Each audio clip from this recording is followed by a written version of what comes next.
hostoen azpian, zerbait isilean esnatzen da. Urotza poliki doa, lurpeko sustraien azpitik. Urra txikiak iluntasunean, arnasa leuna zuaitzen artean, goizeko argia darretatik igarotzen da, eta haizearekin mugitzen da.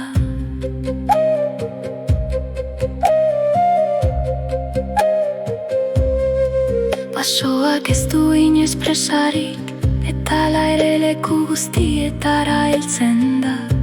Milioika bideren bidez hitz egiten du, airearen sakonean ezkutatuta. Amets kimikoak eta seinaleak euriaren ondoren flotatzen dira. Sustrai bakoitza oroitzapen bihurtzen da, tanta bakoitza berriro itzultzen da.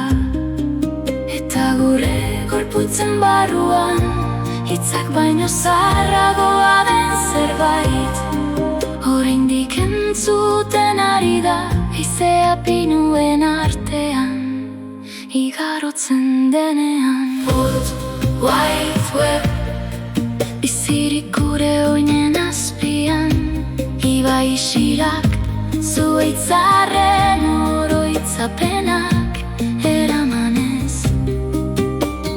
World Wide Web, astiro eta sakon arnasten du, lur eta erretxin usainen artean, zerbait nire barrura itzultzen da.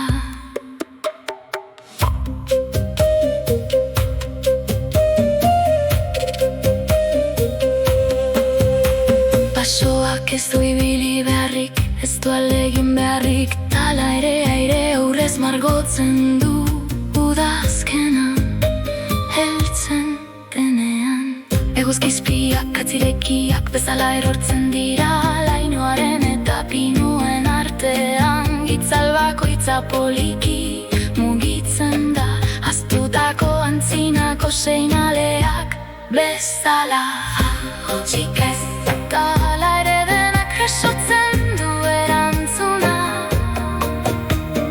begirik ez ala ere jazer ez da bakarrik azten, milaka lotura isil munduaren azpian arnasten dute, eta gure barru sakonean basoak oraindik etxe baten antza du.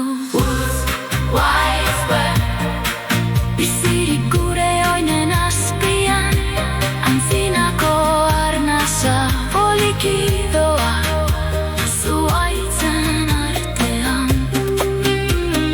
World Wide Web, hazi eta tanta bakoitzean, zerbait oraindik lotuta dago, zerbait oraindik bizirik dago nire baitan.